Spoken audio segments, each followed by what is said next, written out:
Hey guys, welcome to Jeep Sheep TV. Today we're gonna play a game called What Is That? But first, we gotta move this Jeep tub out of the way.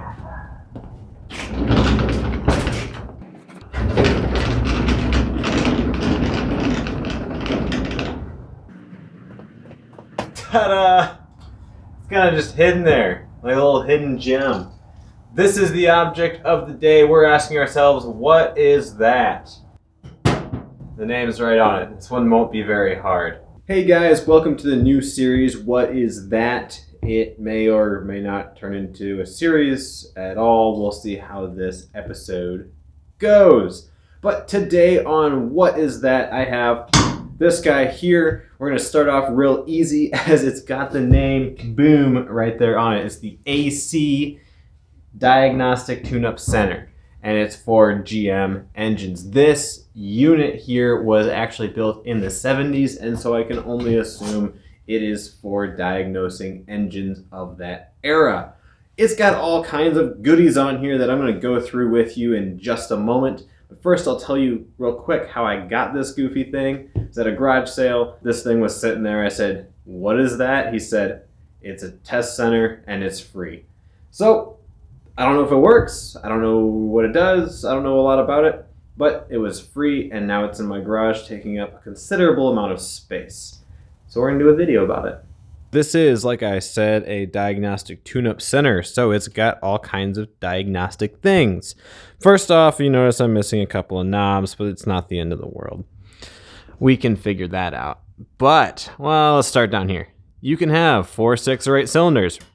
So none of those goofy 5 or 3 cylinder engines.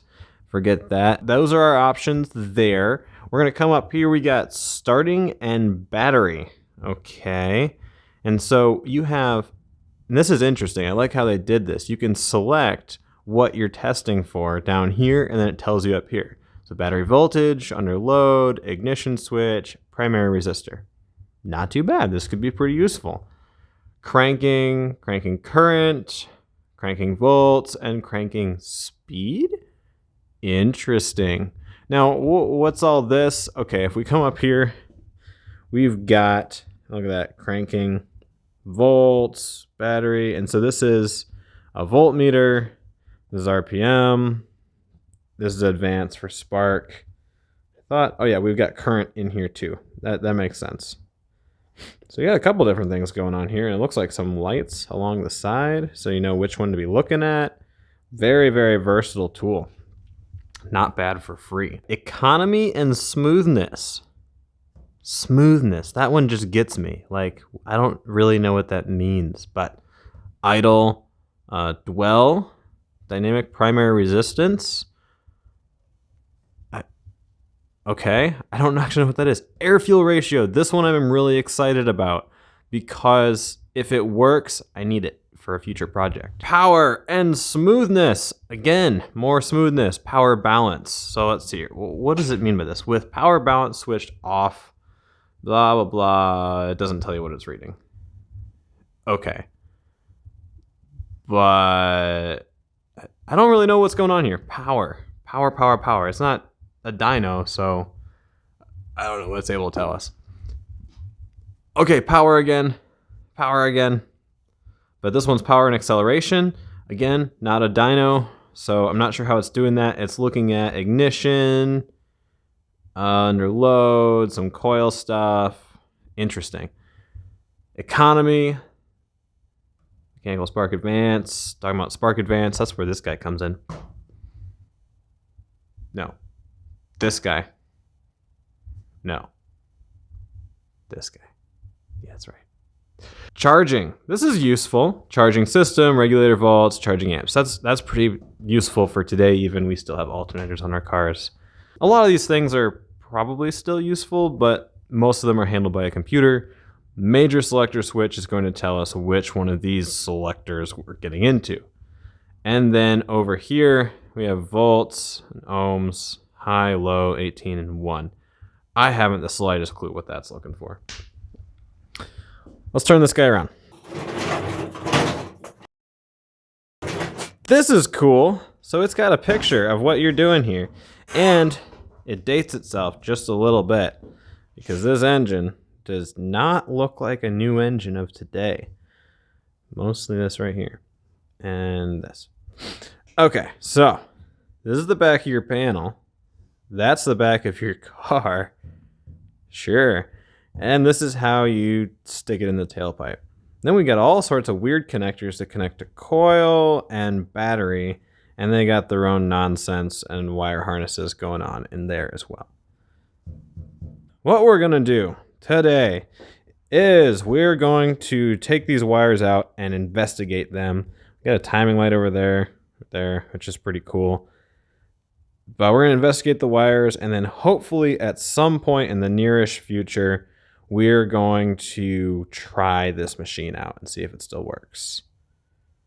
We will see.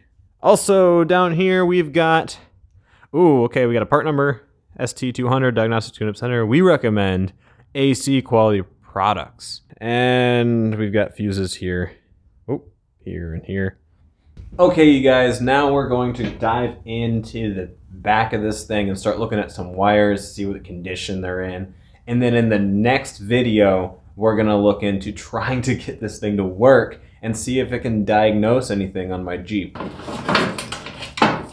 Oh boy, this is a nasty mess. Okay, right away I'm seeing some exposed wire for this guy, which I think is who's supposed to be connecting to the power or the red side of the battery. So that's worrisome.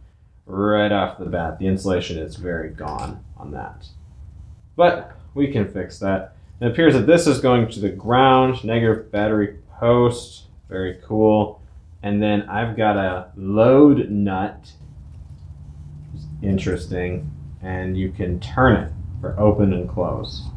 Don't know what that means. This thing, we got a brick, plastic deal, 2 wires coming out of it. This looks like it might go on to spark plugs of some kind, and these are very destroyed. Let's take a look up here. Yeah, one's gonna go to our coil, or not a coil, I'm sorry, our distributor, and another one is going to go to a spark plug. So it comes in and out. All right, I got 2 clamps of some kind. These clamps appear to clamp to your coil, blue and yellow. All right, and then we've got this big connector for all this nonsense. Wait, there's more. We got a red and a black. Oh, this goes between the coil and the distributor cap. That is ruined as well. Here, I'll show you. I don't know if you can see in there, but it's all crushed. Everything's all dirty, but we can clean that. This also may very well be how the unit gets power, so I'm gonna try and fix this if I can. Here's the wire that connects to that connector. Oh my goodness. This is the thing that I really hope works. As this box right here, it's our air-fuel ratio box. So this goes in the tailpipe, and I don't know what happens in there, but it helps us determine our air-fuel ratio, which I'm gonna need here pretty soon. And it's got a really long cord to get around the back of your car. What's this? Ooh, look, it's the HEI adapter. HEI adapter. I was told if you're buying one of these, get the one with the HEI adapter because it's better or something. Probably because having HEI is better and you want it, so you want something that can test it, diagnose it, whatever. And it looks like it's a pass-through for that same pinout, round guy. And it connects to specific wire harnesses. Cool. All right, that's most of it. However, there's a couple more wires hiding in here. Oh, this is cool. Okay, so we've got some alligator clippies. This one's insulated, but it's also an alligator clip. And then this nub right here looks like it would connect to a spark plug wire or something like that. Oh gosh, oh geez. All right, we've got some random wire. Yep, very random. And we've got a little pinout, a 3-prong pinout, and then a red and black alligator clip. No idea. And we've also got this very specific looking pinout of sorts for probably a very specific vehicle. How cool is that? Look at all the zip ties. It's random. I've got a wire. And, oh my gosh, this is fantastic. The selector knob. Oh, there you go. The selector knob. How cool is that? So now we can actually select stuff. And we've got a nut. Actually, this is a nut adapter. Check this out. So you got one thread type that goes in here, just small, and it comes out a fatter thread type that just goes in like that. So I wonder if this is useful for something. Other than that, we just got a whole bunch of dirt. Whoa, did you think I was going to let you get away without showing you the inside of this?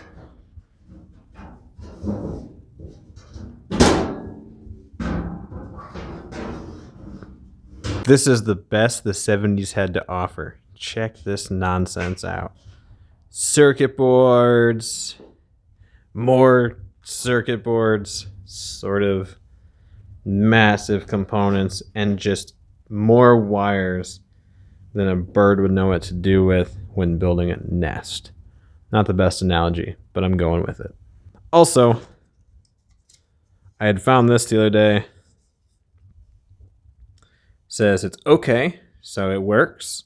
MK, which I'm assuming is someone's initials. 2475. 1975. Fairly new technology, right? And then it's got something at the bottom. I haven't the slightest clue what that says. So, sorry. But yeah, there's your quality tag. So someone went through, checked it, said it's okay, so it must work, right? Well, at least it did in 1975. But something I want to point out to you is this is the selector switch down here. Got circular circuit boards all the way back. And as you're turning that thing, it's going to select things on these different boards, which are then sending all kinds of wires throughout these different circuit boards for the different types of settings and whatever that we looked at earlier. And like I said before, there is all kinds of fun stuff on here. Resistors, capacitors, potentiometers. Yeah, I like to notice that these, I believe, are potentiometers, and they're all adjustable. They were adjusted and then glued in place. So that's pretty involved as far as starting this thing up and making it run. So kudos to whoever designed and built this. It's a pretty fun toy. Let's see if it works. Okay, you guys, hopefully you enjoyed this video. I encourage you to tune in for next time when I start putting this thing to the test. But until then, scroll through, watch some other videos, check out some giveaways. I'm trying to give some stuff away to you guys because we appreciate you here on Jeep Sheep TV. Have fun out there, stay safe, and I'll see you on the trail.